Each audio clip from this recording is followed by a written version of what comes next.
What's up, everybody? Welcome back to the channel. Welcome back to the office. Today is the continuation of our Build Your Own Home project. And today is gonna be working with your architect or your designer, right? We're gonna go through exactly what we sent to our architect on this project to let them know what we were looking for, some of the details and requirements that we had for the house, along with some of our wants for the house. This process is going to be pretty much the same, whether you're using an architect or a designer. We discussed in the last video, if you're gonna look for a set of pre-done plans from a website, that's a much quicker, simpler process. And we gave you guys a few suggestions of a couple sites you could try. If you didn't see that video, it'll be down in the description below. Go back, check it out. There's some good info in there about how to pick a size for your house compared to your lot, and some of the information about what you should do prior to getting to this phase. So with that said, let's jump right into it.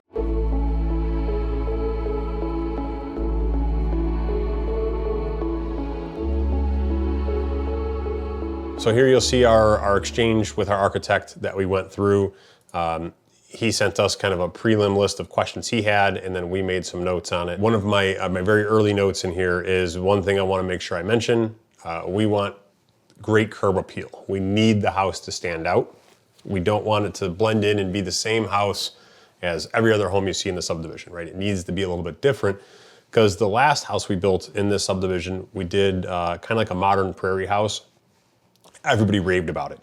It didn't look like anything else that was in the subdivision, and everybody loved it. So it just kind of goes to show that when you're building a spec house, that's something you got to keep in mind. When you're building your personal house, of course you want to have good curb appeal, but you're going to know exactly what you want the front of your house to look like and how you want it to look. Design it around your needs and your desires, not what's going to sell a home. When you're approaching this from a spec house standpoint, a little bit different. One of the important things we gave him in this opening line here is when we were looking to break ground, which is the first week of March. And if you're any good at reading a calendar, you'll know we didn't make that. A couple things came into effect there. We were a few weeks late getting the prints back, and Mother Nature hasn't been kind. We've had the permits in hand for a couple weeks now, but between rain and snow, there's just been no time to dig. So that's one thing you need to let your architect, your designer know, right? When is your projected dig date? And when we gave him that date, we also gave him some other information, right? Between HOA approvals and permitting, we need 6 to 8 weeks to in that process, right? It's going to take us 6 to 8 weeks to get through both of those. That is something that is going to vary drastically throughout the country. I know people who build in Chicago, and I've heard some stories of taking 400, 450 days to get a permit, right? Where we build, it's typically 2 weeks. This set of permits took a month, just for one simple reason. Somebody went on vacation, and when they came back, they forgot to sign the last document that needed to be signed for the permit. So we gave them a reminder, like, oh, oops, signed it off, away we went. I digress. So we get a couple of those broad things. Another thing that you're gonna wanna include in that opening is your desired budget. Give that to the designer, architect up front, so they know what you're working with, so they can try and keep the design and the size kind of within your confines, and they can give you some advice kind of as you move through it. We didn't have to do that because, again, as a spec house, we already know if we give them all these details, we've got a rough idea where our budget's gonna land. But if you're building something for yourself, make sure you let the designer, architect know, hey, this is what kind of budget we're working with. Then we get right into the scope of work notes. General, 2,800 to 3,200 square feet. We're looking for a transitional or like a modern prairie house, 1.5 to 2 story, disregard that says 2.5, just a typo. First floor, we want 9-foot ceilings. Second floor, 8-foot ceilings with volume ceilings. Basement, 9-foot. We ended up going back and changing this to 10-foot and 9-foot, just because we wanted taller ceilings in it. 8-12 pitch roof, that is something that is required in the subdivision. You can get variances for it to get lower slung roofs. We did a 6-12 on the last house, they had no problem. We want 4 bedrooms above grade, plus 1 in the basement, unfinished basement with an egress for the future in case somebody wanted to finish it. 3 full bathrooms, 1 powder room, plus a rough-in bathroom for the basement, and we need a 3-car garage, and we told them we wanted it on the left side because the left side of our lot is a little bit higher than the right side, and we wanted the garage to be on the elevated portion of the lot. So we break into our first floor, right? You're just gonna kind of run down this, before you're writing this email to your person, kind of go through the checklist with yourself, kind of walk through, what do I need, what do I want? We've gotten to the point where we kind of know what we need and want in a spec. So, this email took all of about 10 minutes to write and go through. So first floor, we wanted a great room with a gas fireplace, a kitchen with an island, which kind of goes without saying these days, but just put it in writing.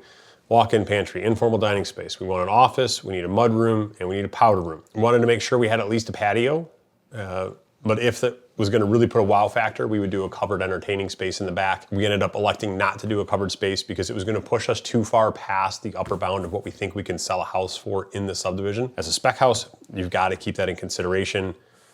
As a personal home that you're gonna live in a long time, I wouldn't worry as much about things like that. If you personally want a covered entertaining space, build it during the process. It is going to be so much cheaper than building it after the fact. And that's kind of something to note there is we're gonna go through in our next video and break down some of the things that are really expensive to do on a house and some alternative options to make it a little bit more budget friendly, because there's little things that can really hurt your budget and really add a ton of cost to the house without giving you a ton of value, if that makes sense. So we're gonna make a whole video about that.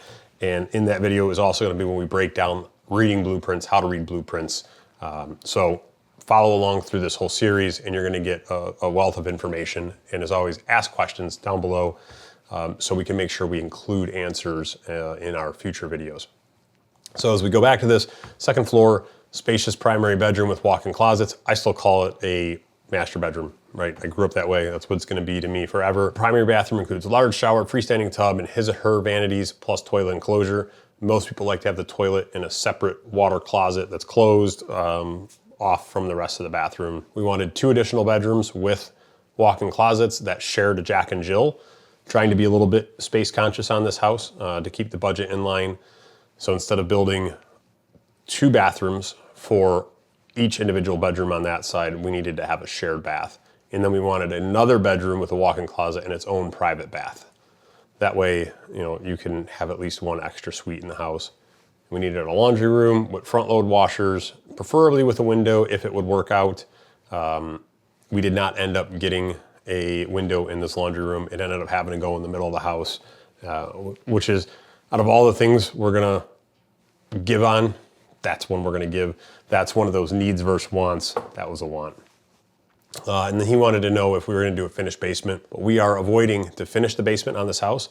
Doesn't make sense in this subdivision from a spec standpoint. But what we did tell him is we want to plan for the future for somebody to be able to build a bedroom down there. So we needed to have egress and we wanted them to be able to build a bathroom. So we had to have rough-ins. And so he went through and gave us a few things that he would include down when he does that design. So boom, that email fires off. Now he's got a really good framework for what we're looking for, right? He's got all of our wants, all of our needs, our sizes, our style, and some of the specifications we're looking for. So he's gonna take that and he's gonna work on a rough sketch. And we're gonna go through what our first sketches looked like. So this is what he sends us for our first floor plan, right? And he puts some furniture in here so you can see the size of the room. A lot of people struggle to understand the size of a room when it's just some dimensions on paper and there's nothing giving you a frame of reference. So having furniture laid out, really nice. So you'll see we've got exactly what we asked for. You come in, we've got a nice flex room, right? This can be an office, this could be a playroom for kids. You can add this back wall as a closet and turn it into a 5th bedroom for the house. Kind of options are limitless there. I mean, you got your powder room, you got a coat rack, and then you walk right into this open great room, dinette, kitchen room combo, right? We wanted the open floor plan and we wanted informal dining. Big kitchen island, cabinets all around. We've got our big walk-in pantry. And then coming in from the garage, we've got the mudroom we asked for.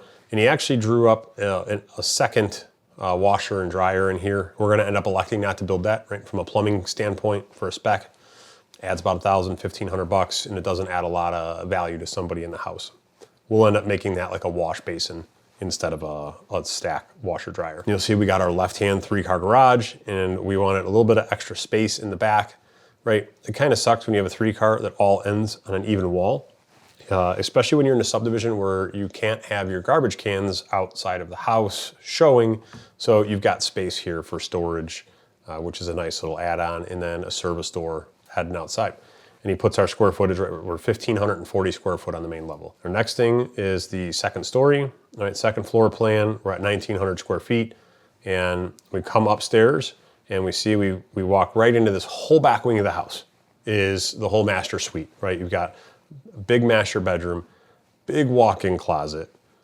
You come through and you've got this really nice bathroom, freestanding tub in front of a big window, full tile shower, water closet by itself, and then you've got his and her vanities, right? And these are big vanities. What you'll see is when we get down the road into the finished prints, I think those ended up being like 72-inch vanities. Plus we have a drop down here for a makeup counter. You've got direct access into your laundry room from the master suite, so you don't have to go far from your closet. And then through your laundry room, you have a hall that runs between the two bedrooms that feed right into it. And this is where we have our Jack and Jill bathroom.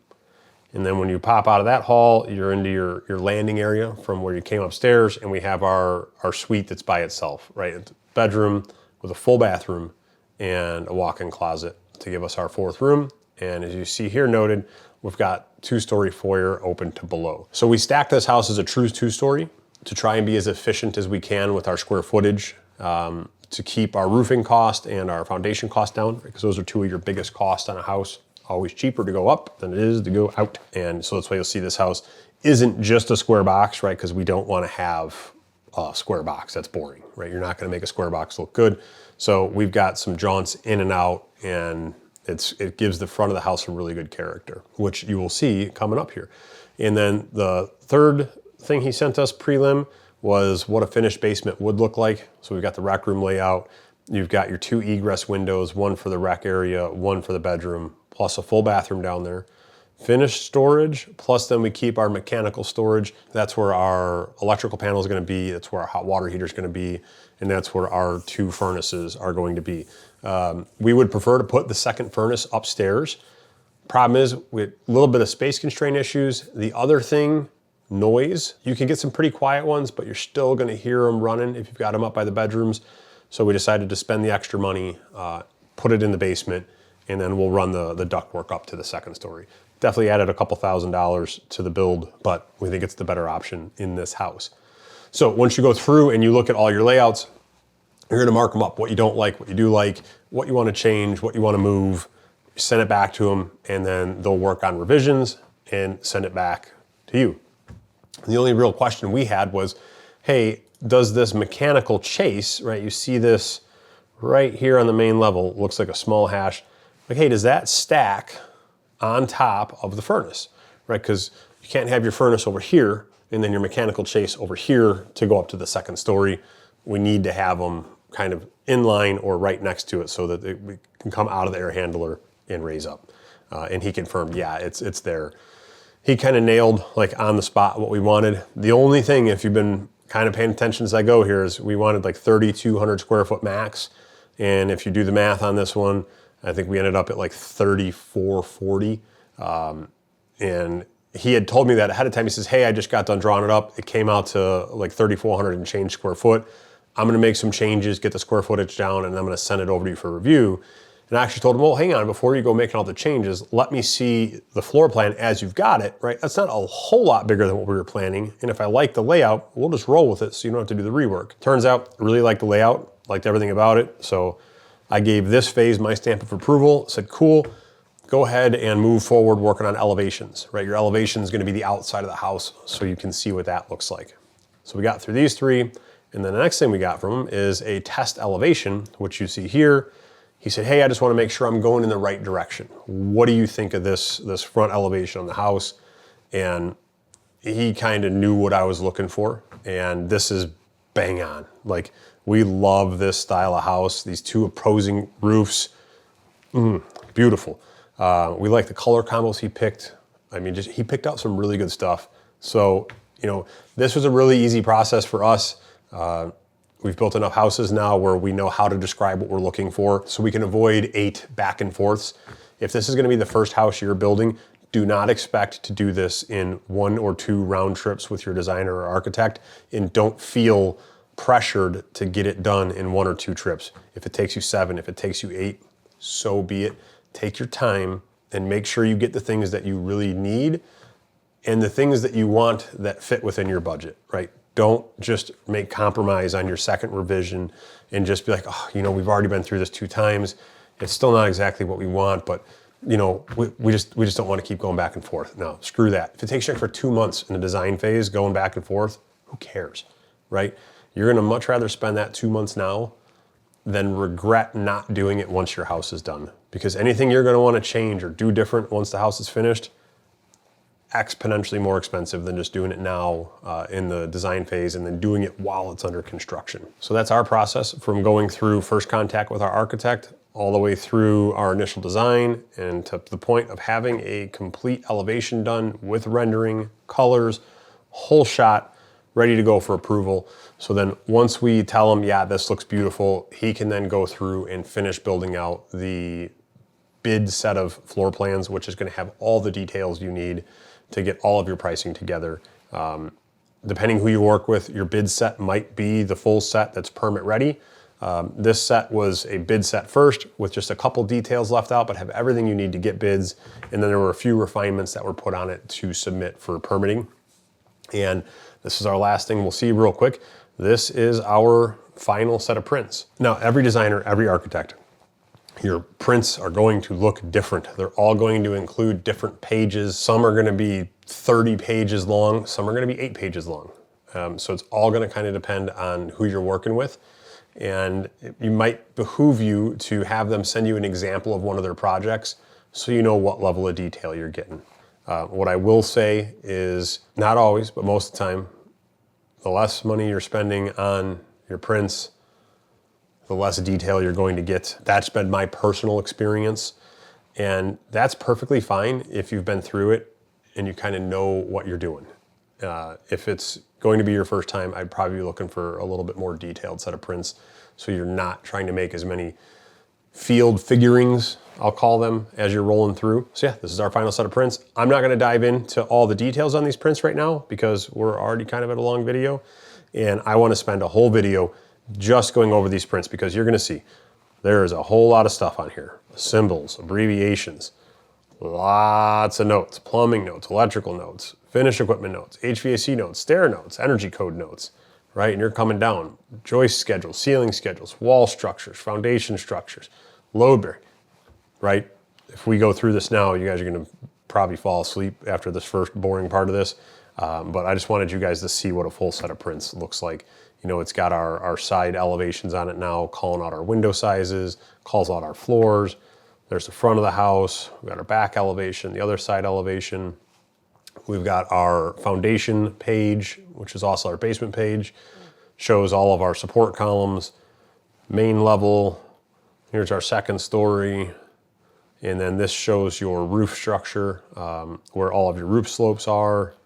Calls off some roof details here. Then you've got your electrical layout, right? It shows where everything electrical is going to go. And you've got your electrical legend for all of this. Again, I'm going to get into all of these details, just not on this video. It will be on the next one. And then you've got your second floor electrical plan, because what good is a house with electricity only on the first floor?